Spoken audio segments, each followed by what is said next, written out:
السلام عليكم ورحمة الله وبركاته. أهلا بحضراتكم. النهاردة إن شاء الله هنخلل مع بعض الزيتون بطريقة سهلة وبسيطة جدا بدون نقع، وإن شاء الله هيستوي بسرعة ويطلع معاكم أحلى من بتاع المحلات. كمان في تكات صغيرة تابعوها في الفيديو للآخر، إن شاء الله هتعجبكم جدا بطريقة جدتي وماما، ربنا يديها الصحة والعافية يا رب. أول حاجة مقاديري هنا معانا إيه؟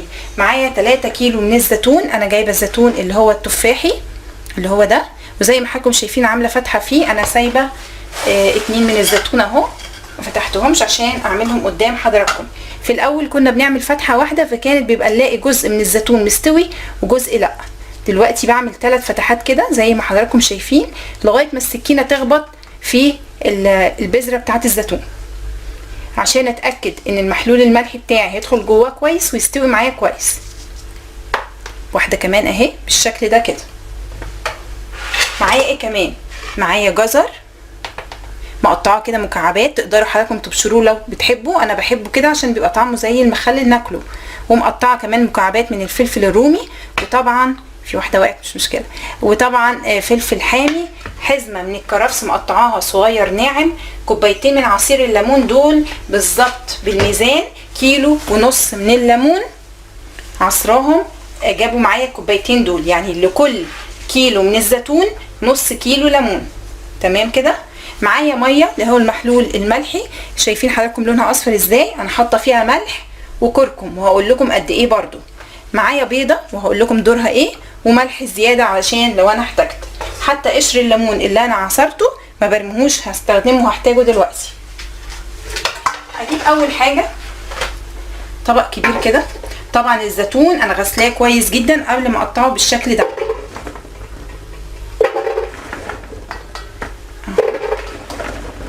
افضي هنا دي كده اسهل، بس عشان في شويه ميه. مهم قوي حضراتكم تغسلوه كويس جدا، بيبقى فيه زي رمل وطين كده، يعني لازم تغسلوه جامد جامد، تمسكوا واحده واحده تنضفوها من فوق ومن تحت ومن كل الاتجاهات.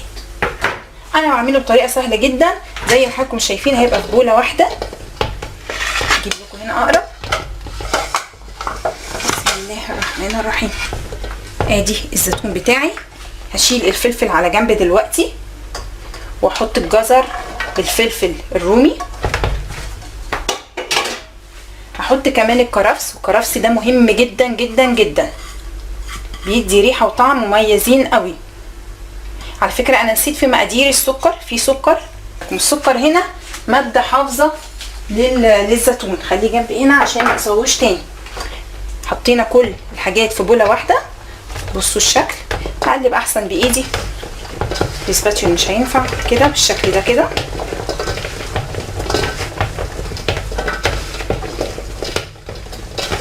نتاكد ان الكرفس اتغلف كده على الزيتون، كله تداخل مع بعضه بالشكل ده كده.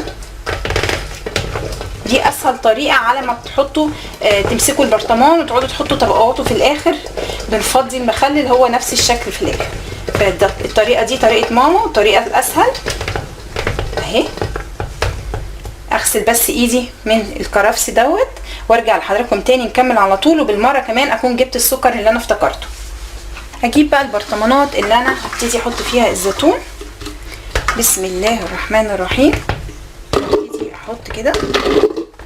شفتوا فايدة بقى ان هو كله محطوط مع بعضه، بيبقى اسهل كتير على الواحد. خلاص واخد كل الفليفرز بتاعته، واخد كل النكهات. يا دوب هنحط له المحلول الملحي ونظبطه وخلاص على كده. الفلفل بقى ما رضيتش احطه هنا عشان ما انساش ايه خد وايه ما خدش. انا ما فتحتوش عشان انا مش عايزاه يطلع السبايس بتاعه، يعني انا مش عايزاه حراق، انا عايزاه يديني بس نكهه الفلفل. تمام كده. لو حضراتكم حابين ان هو يبقى حراق، افتحوه فتحه بالسكينه زي الزيتون كده، زي ما انا فتحت الزيتون. البرطمانات دي طبعا مش هتقضي، انا هكمل باقي الكميه بعد التصوير، بس اوري لحضراتكم احنا بنعمله ازاي. مننساش الفلفل اهو، فلفل احمر، فلفل اخضر، زي ما انتوا حابين حطوا. في ناس بتحب تحط شطه، برضو اللي عايز دي بقى كلها رغبات زي ما حضراتكم تحبوا. باقي الزيتون اهو هخليه علشان اجيب له برطمان كبير اغسل ايديا، اجيب له بقى برطمان كبير مره واحده وابتدي ايه احطه. طيب نحط ايه دلوقتي؟ هنحط عصير الليمون. ما تحطوش عصير الليمون مع الميه لان احنا ممكن ما ناخدش الميه كلها، الميه بملح ممكن تترمي، انما عصير الليمون لا. بسم الله الرحمن الرحيم.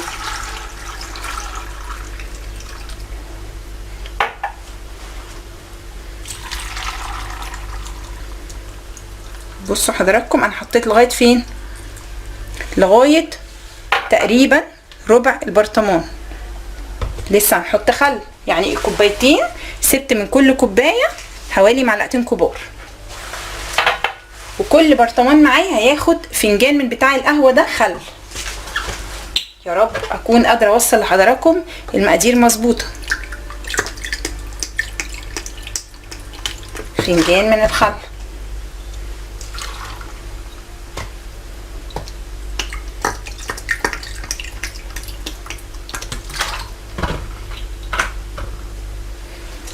نفس الكلام هنا.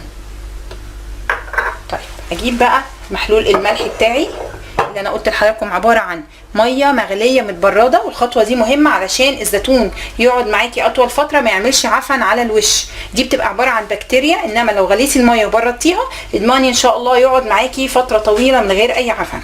حطيت عليها معلقه كبيره ممسوحه من الكركم، والخطوه دي برده مهمه. الاسباتيول مكان الكرفس وتقليب الزيتون هقلب بيها برده تاني،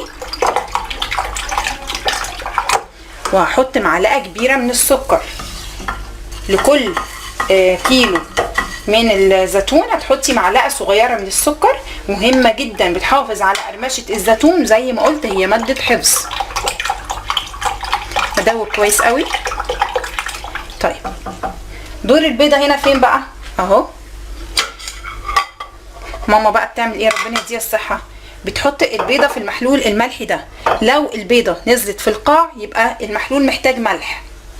لو البيضه جت على الوش، قرب لكم كده افضل، لو البيضه طلعت على الوش يبقى المحلول بتاعي مظبوط وملحه تمام.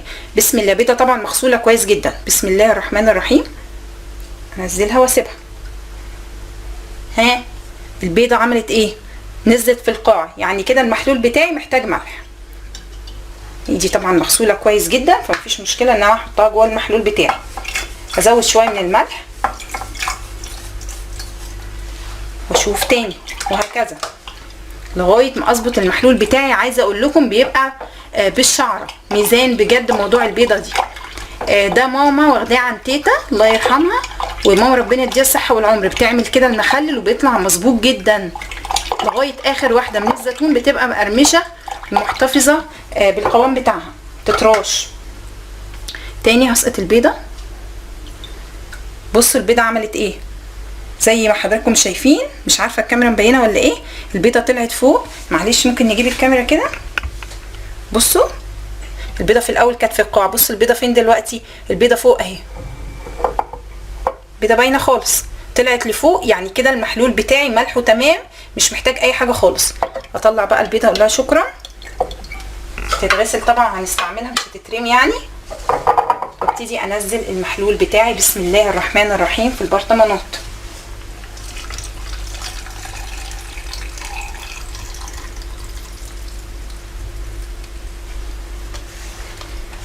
تاني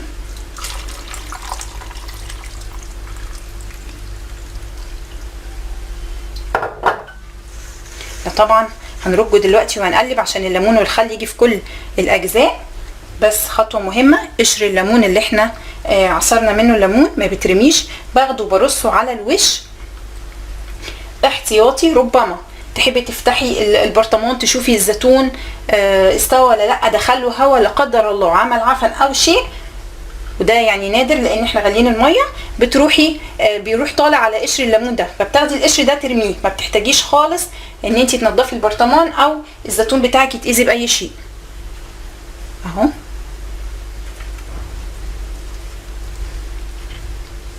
كده ونغطي بيها الوش بتاع البرطمان كويس جدا.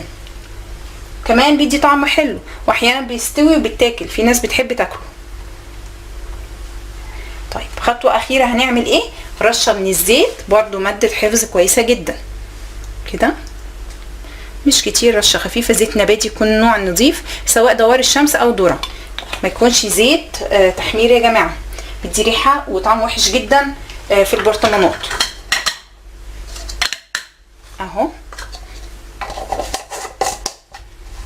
اقفل كويس قوي.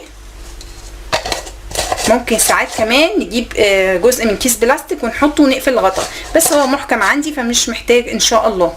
رجة بقى بسيطة، والخطوة دي مهمة جدا علشان كله يجي مع بعضه، الخل الليمون يتوزع صح. رجة خفيفة كده،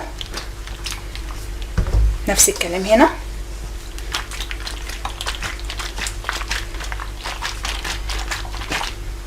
وبس كده، ولا اسهل من كده نخلي الزيتون في ثواني بطريقه سهله ومظبوطه. والميزان بتاعنا هو البيضه، ما تنسوهاش ابدا عشان تظبط معاكم الملح، لا بيطلع ملحه ناقص ولا ملحه زايد. ان شاء الله حضراتكم هتجربوا الطريقه دي، والحقوا الزيتون دلوقتي عشان الموسم بتاعه خلاص قرب يخلص. كل سنه وحضراتكم طيبين. لو عجب حضراتكم الفيديو بتاعي النهارده ما تنسوش من فضلكم اعملوا شير للقناه للفيديو، واعملوا كمان اشتراك في القناه لو اول مره تشوفوني، وفعلوا الجرس عشان ان شاء الله يوصل لكم كل جديد انا بقدمه. شكرا ليكم والسلام عليكم.